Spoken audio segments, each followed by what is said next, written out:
হচ্ছে ওই মহিলা আমার মার কাছে এসে 3টে বই করাইছে।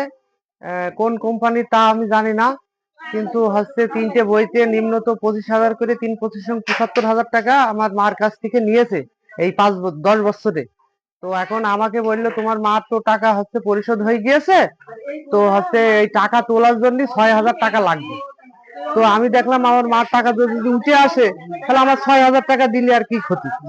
তখন আমি 6,000 টাকা ওনার হাতে দিয়েছি, দিয়ে আমাকে বললো যে তুমি হচ্ছে একটু অপেক্ষা করো, তোমাদের বই আমি ঢাকায় পাঠাইছি, ঢাকাইতে ঘুরে আসলেই তোমাদের টাকাগুলো আমরা উঠিয়ে দেবো। তো তখন হচ্ছে সে টাকাও আমার আর দেয় না, আর আমি জিজ্ঞেস করলে আমার সাথে কথা বলে না, ফোন ব্লক করে রাখে।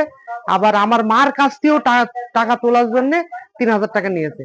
পরে এই সমিতি শোধ হওয়ার পরে, 10 বছর শোধ হওয়ার পরেও আমাদের কাছ থেকে, আমার মার কাছ নিয়ে 3,000 টাকা সমিতি উঠানোর জন্য, আর আমার কাছ নিয়েছে 6,000 টাকা দিয়ে এই পোশাক। তো আজকে আপনারা সবাই মিলে তো থানায় অভিযোগ জি করেছেন। জি, আমরা 50-60 জন গিয়েছিলাম থানায়, দিয়ে ওরা বললো যে তোমরা হচ্ছে সাংবাদিকের জানাও, রিপোর্ট করাও, করিয়ে বড় উচ্চ অঙ্কে যাক, তারপরে আমরা তদন্ত নেবো।